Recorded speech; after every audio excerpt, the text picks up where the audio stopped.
Hey guys, it's Marta. We have a beautiful October day.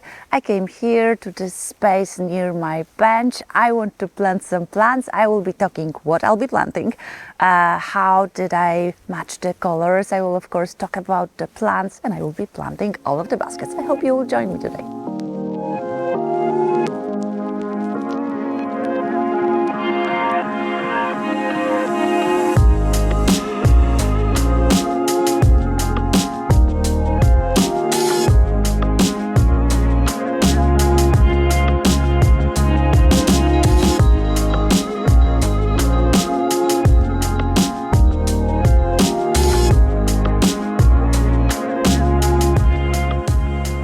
But before I show you the plants I'll be planting today, I wanted to show you the chrysanthemums. I was talking in the last video about how you should buy plants, that they should be in bud, but sometimes when none of them is open, we cannot tell what the color of the plant will be. And you were guessing what color will this chrysanthemum be.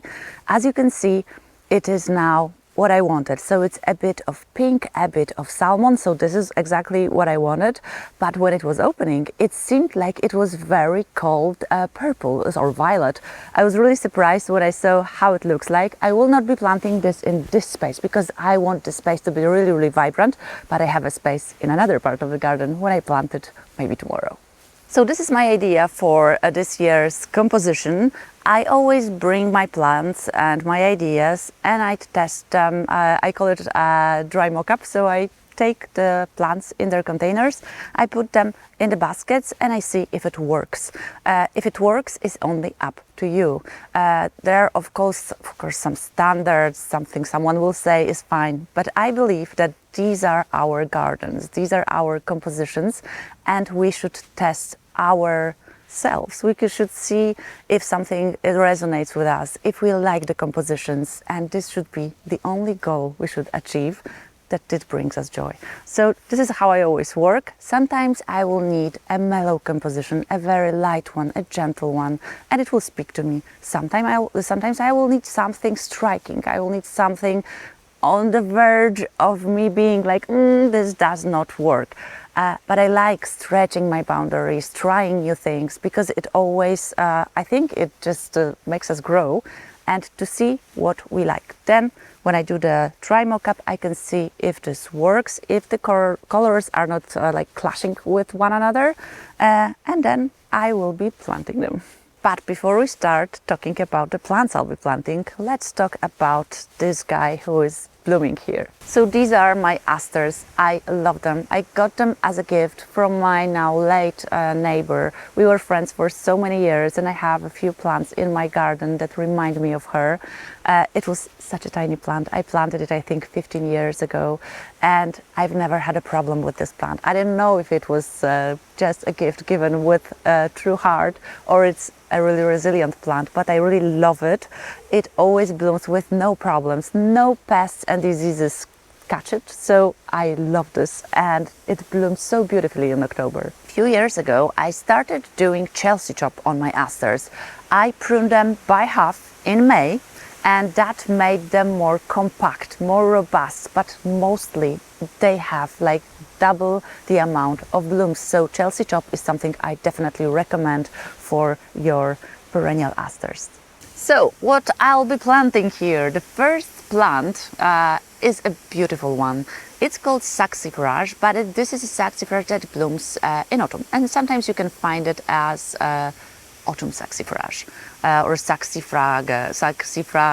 Different names may appear. This variety is called Trina.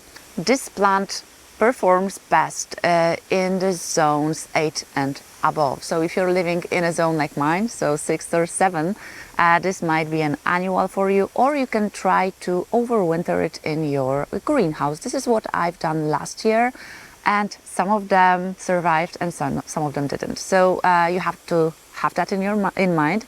But they looked beautiful last year. They were blooming for such a long time and we had so much pleasure from their flowers in October and even November. Sometimes they can bloom until December.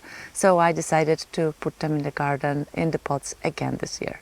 So these plants prefer well-draining soil that is slightly acidic. In my pots I will be using a mix of potting mix made for pelargoniums, and I will mix it with the soil that I have for rhododendrons. It worked last year, so I'm hoping it will work this year too. You can also plant these plants in the ground.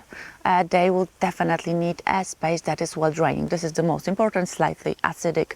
If you have a space where the water stands even for a very short period of time, this is not a good space for the Saxifrage, because they really like more like a rocky garden, well draining one. If you live in a zone 8 and above, you can really go for it and have such beautiful borders in the autumn with those beautiful plants. During the season they have beautiful leaves and they can be a perfect ground cover too.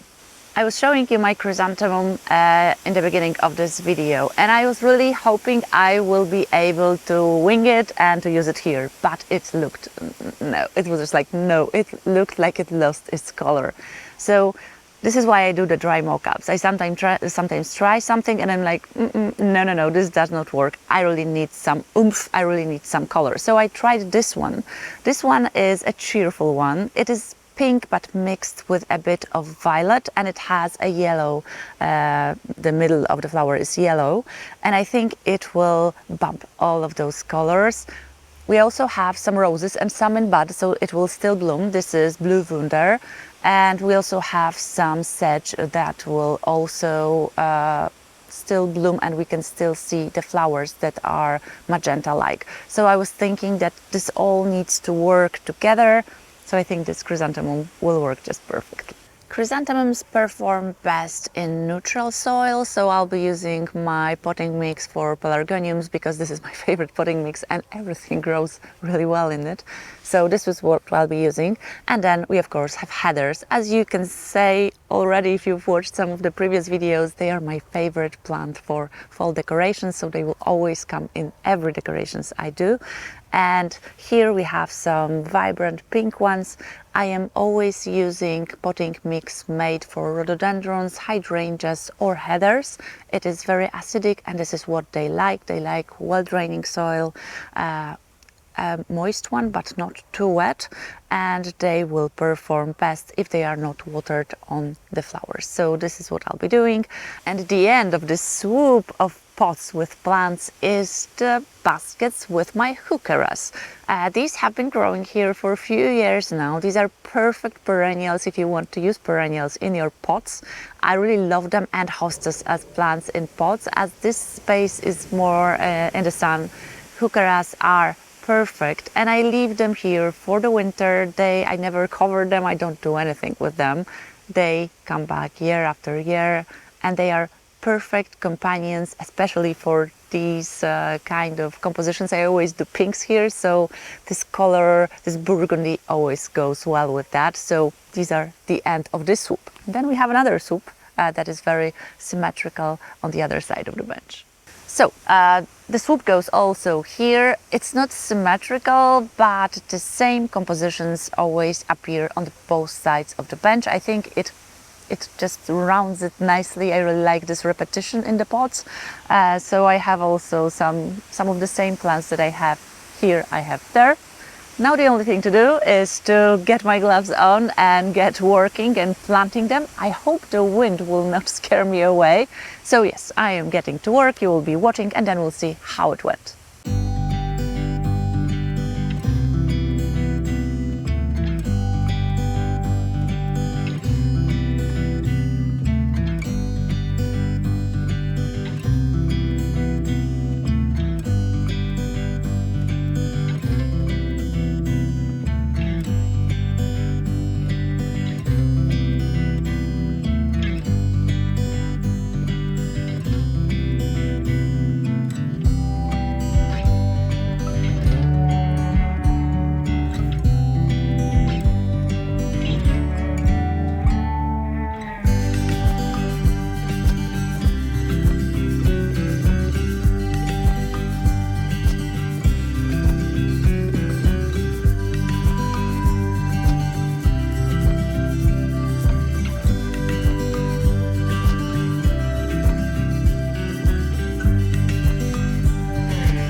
Okay guys, all is done. I must say that there is nothing more pleasant than going out into your garden, into the fresh air, doing such nice creative project with your bare hands, well, bare hands in your gloves, but just taking it all in. Like you can take all of the fall colors into your brain, you can work with your hands, with the soil, with the colors, with the plants, and then you are able to enjoy it. And this is what I like. I am planning to come here with a cup of hot tea, sit and just enjoy the colors of fall, because they will be gone very, very soon. And in Poland, when November comes, it's like, if you want a definition of gloomy, you should come to Poland in November. It's really dark, nothing is happening, the rain is like, it's terrible. So you need some energy to go through that month. But I'm really loving the effects with this project. I love the colors and I can't wait to come and enjoy it in peace. Okay guys, let me know in the comments if you like these colors. Maybe you didn't, maybe you loved them, and maybe you have an idea for something completely different. This is wonderful that we are all so different and we can like different things. I would like you to share in the comments your recipes for your color combinations, for your plants, for your fall decorations. Let me know, and others, maybe they will find it as an inspiration. And if you like today's video, please give it a thumbs up, consider subscribing, and we'll see you in the next one. Hopefully also the weather will be as beautiful as today. See you, bye.